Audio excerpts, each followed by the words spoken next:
welcome viewers back to this exciting Sathology series. As you all know, Sathology means debunking mythology. I have a great guest today, and he has been my mentor for last 27 years. And he has helped me in my spiritual life and my spiritual credentials. So many of you keep asking me, and this is a great gentleman. He has single-handedly started a revolution in ecology based systems in India.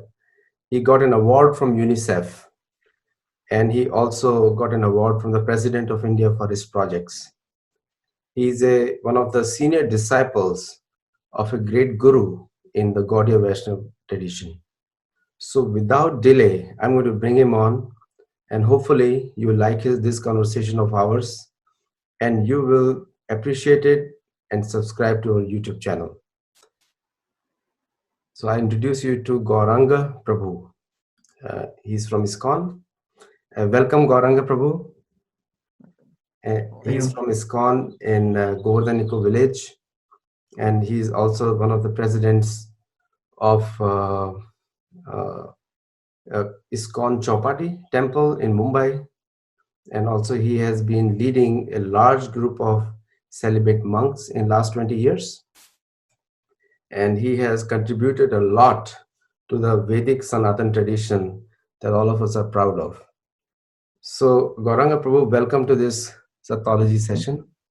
Sure. And so, before I start off, what inspired you to take up this life of being a monk? Well, Aditya, to tell you the truth, I was always searching for answer to, what is death. And when I was in college, I came across one of my friends who tried to commit suicide. And, I thought he was a pretty good student. And I asked, why did you try to commit suicide? And he said that, in every exam, I used to get the gold medal. But in this exam, I got the silver medal. I couldn't handle this. So I broke down and I tried to commit suicide and I killed myself. So I said, wow, people are entering this college, with so much difficulty and you're trying to kill yourself. He said, what to do? The gap between expectation and reality creates stress. And then in the same college, in the same exam, few of my other friends, they failed in 3 or 4 subjects. They were moving around the campus blissfully as if nothing happened. So I approached them and said, I thought you should be the ones in great frustration and distress because you have failed in the exam. How come that you are moving around peacefully in the campus, blessing others, giving instruction and inspiration to others, be cool? So they said, well, our philosophy in life is simple. To enter the college is our job. To take us out of the college is college's job. So why should we be in stress? So we are pretty cool. So then I realized that life is more than just accomplishment.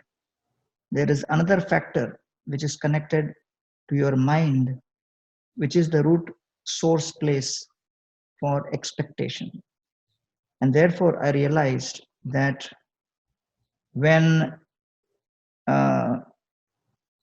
you get what you want,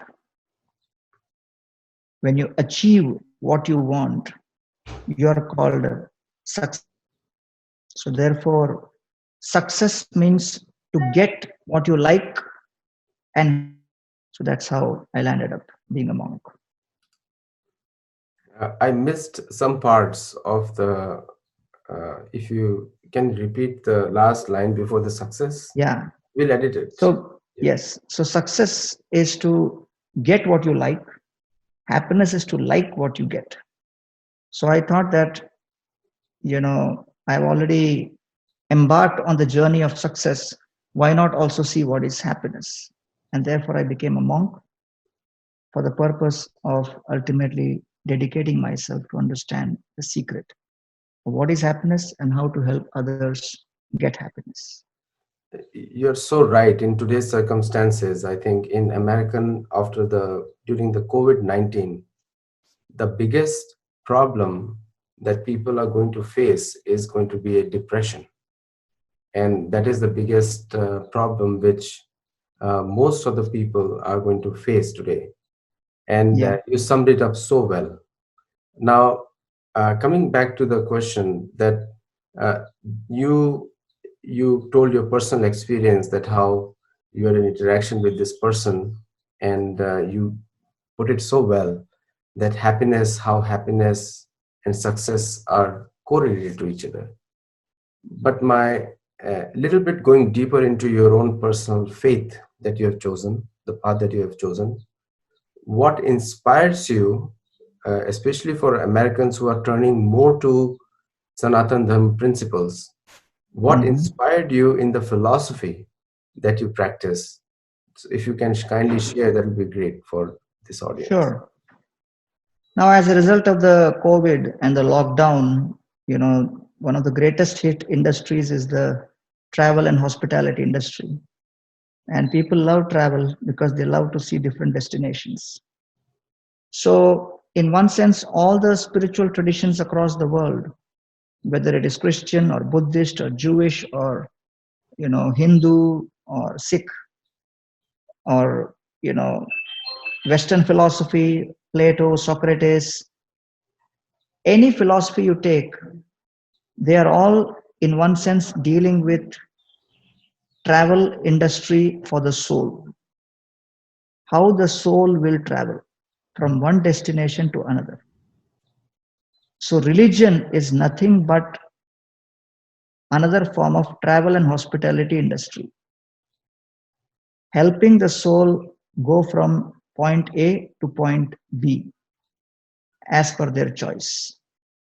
So, in any tradition, whether you consider it Christian or Hindu or Muslim or Jew or this or that, I would just share with everybody religion 101. What are the basics? There are only 5 concepts in all these philosophies. Number one, what is my starting point of my journey? Number two, what is my ending point in the journey? That means, what is my destination? Point number three, what is going to be my experience on reaching that destination?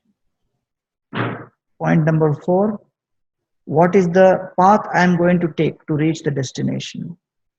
And point number five, what will be the obstacles I will face in the course of the journey? So, depending on each of these parameters you fill in, the name of the religion will change. But these are the 5 parameters which help define any philosophy, any religion, any spiritual process, whatever you may call, because all spiritual processes, just like all travel industry, are all concerned about only one business, helping the soul go from point A to point B, go from one destination to another destination. There are different ways to transport. There are different travel agencies which are promoting that transport. There are different vehicles for transport, different experiences available on reaching that destination. As simple as that. You you put it so well, Gauranga Prabhu. Now my next question to you is particularly. In great detail. Yeah. So the depth to which things are explained in this are fantastic. And therefore I got attracted because the Bhagavad Gita answers 4 questions. Question number one, that what is suffering? Suffering is to get what you don't want and to not get what you want. Number two, what is the cause of suffering? The cause of suffering is forgetting my relationship. Your father, he has the whole inheritance available for you. So therefore, the solution is reconnecting, and that reconnection in Hindu tradition is called yoga. Yoga, which is now so popular that there are 300 million practitioners across the world. People across the world are experiencing, smoking addictions, and more than 6.7 trillion cigarettes are smoked every single year. So can you imagine how much people are suffering because of lack of that connection? And therefore, the solution to suffering and fourth is how to tolerate suffering. And how to tolerate suffering is you have faith that this misery has come, it will stay for some time, then it will go. For some reason, you keep becoming suddenly frozen, your image. Yeah, I think there's a bandwidth issue somewhere. It's somewhere bandwidth issue, and I think that's why it is happening. Yeah. Just hold on. Because at my end, things are pretty okay. Yeah. Okay. No, I think somewhere it is there. Okay. So I lost you on the second point. You said 4 points, and the Yeah, second. it's there. It's all there in the recording. You'll get it. Okay, fine. So coming back to my next question to you is especially related to you just explained about your faith in that process. What is that is missing in the world? You already covered some parts about suffering and happiness. What is you think is missing in terms of practice? Because what we see is that in US there are around 45 million yoga practitioners, Okay. and probably 50% of them they feel connected to India, and their faith Great. comes from India. Their faith in Great. the yoga practice comes from India, but the remaining 50% in the yoga community, especially in the yoga community, their faith is somewhat disconnected from India, because in terms of many political reasons can be there, in which you don't want to cover in our discussion. But what is the reason that most of the some 50% are connected to India and 50% are not connected to India? Mm. Well, I think many people are not aware of the source of yoga, Mhm. and I think maybe through the efforts of Sathology channel and your good self, if the origins of yoga are clearly defined, and as Patanjali says, Yoga Chitta Vritti Nirodha, the purpose of yoga is to pacify the fast-paced mind and create the mind as a favorable place for meditation on the Supreme Lord. And therefore, yoga is seen only as something which is going to help you physically.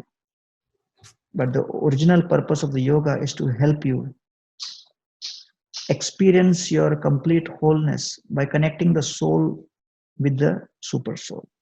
So therefore, the entirety of the process needs to be explained and the origins need to be properly shared. And I think, Sathology can really do a good job. And I've just started a series on Bhagavad Gita, chapter wise, in 6 minutes.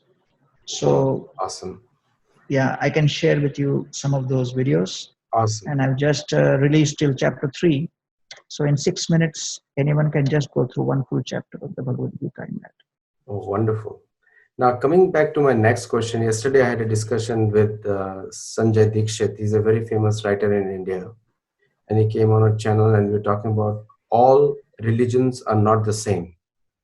Mm-hmm. And he wrote a book on that, it's very popular. Is one of the books is popular, Yogeshwar. He has released the Yogeshwar Krishna in 3 steps. 3 books he is releasing, trilogy. And all religions are not the same, because and American minds are very straightforward. Like when we speak something, they're very simple and straightforward. But when we present a philosophy which says all paths are spiritual, somehow some people may accept, like the Jews may accept, some Jews may accept, some Christians may accept, but there are some other people who will say my way or highway. So how does your philosophy fits into those kind of thought processes? Well, I give the example of a diseased person, and especially in today's pandemic affected situation, this example would very much fit in. Just imagine that you're sick and you're looking for a homeopathic option, and then it doesn't work. And then you say, okay, let me try an allopathic option. It doesn't work. Then you try a naturopathy option. It doesn't work. So when nothing works, you may go and try a Tirupati option. When neither allopathy, homeopathy, naturopathy works. So in India, many Hindus go to Tirupati. But ultimately, we are concerned about finding a solution to the physical pain. So therefore, medicines exist to relieve us of physical pain. Similarly, philosophy exists to relieve us of the greatest pain, which is the existential pain of living a life without knowing your identity and without knowing your purpose. So, lack of purpose and lack of identity are the causes of the greatest, most excruciating pain which rips apart an individual like no other pain. And to understand. And if someone wants to, connect with Christianity, with Judaism, with Islam, it's perfectly fine because all those religious scriptures, they contain solutions of helping people identify their identity, helping them connect with their identity and connect with their purpose. So, as I said before, that it's a travel market. And therefore, you cannot say that only one flight operates and only one flight is bona fide. If you go on, travel.com or make my trip or whatever, you'll have multiple options. You could go anywhere. You decide. No, you are coming from a very spiritual background, very, very spiritual background, because I personally know you and I see your practices. You're coming from a very, very spiritual background. But the way America is today is totally changed on what it was 20 years back or 30 years back. The US is today getting into less politically correct, or some ways it is the left has taken over, and it looks as if it is very skewed towards the left. So there is a big fight going on between the left and the right. And I wrote in one of my books that we are neither left nor right, we are dharmic. So we don't follow any path, we are in the middle path, which is dharmic path. But most of the people are not like that nowadays because it is highly getting polarized. And with the recent attacks on Hindus in Palghar, and I know it's a little bit digressing the topic, it has become even more polarized. And there are sections within USA also is changing a lot.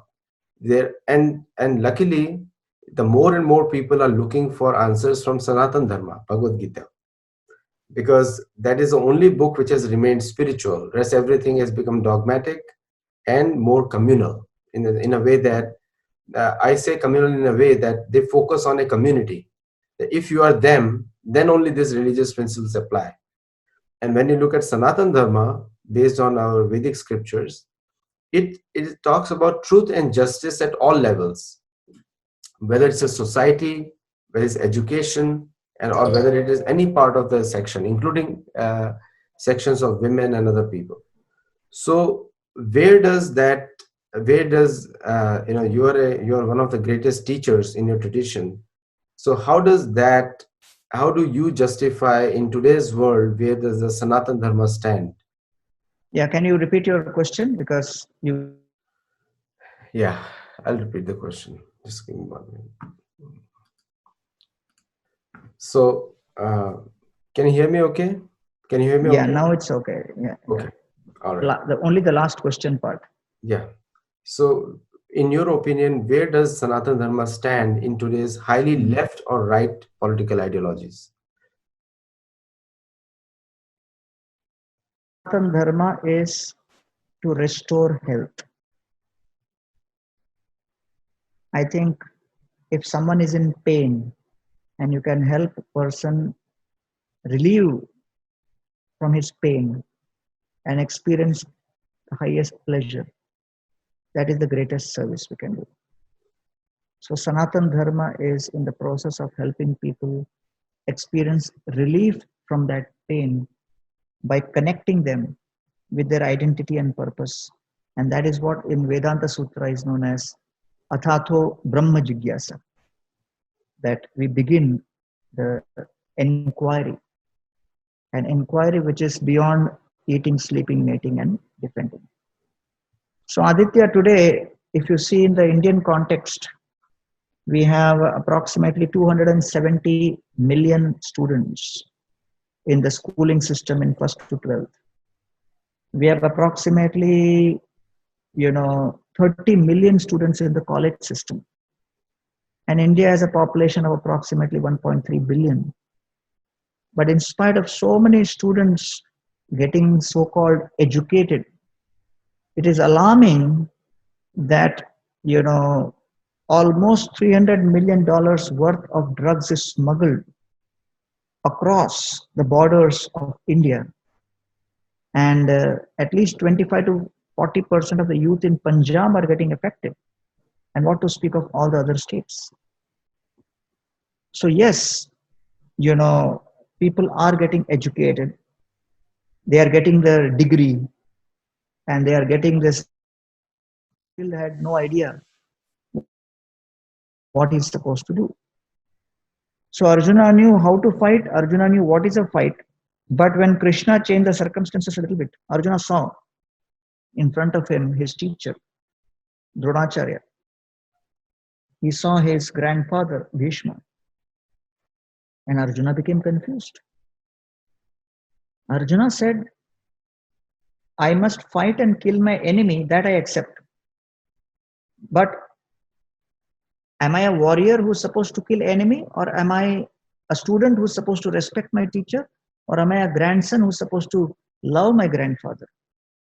So in that one moment, when Arjuna saw Bhishma and Drona and Duryodhan all standing next to each other, Arjuna got totally confused with respect to his identity, because he had a different relationship with each one. With his enemy, the desire to kill was there. With the grandfather, to love was there. With the teacher, to respect was there. And therefore, at that moment, when conflicting identities tore apart Arjuna, Arjuna knew what a fight is, Arjuna knew how to fight, but Arjuna could not process, why should I fight? And therefore, the lack of clarity about purpose and identity broke Arjuna.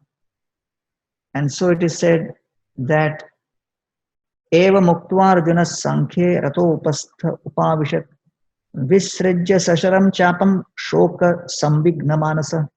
Arjuna, at the end of chapter 1, he left his bow on the ground, on the chariot, sat down with total confusion about his identity and his purpose. He did not know why he must fight.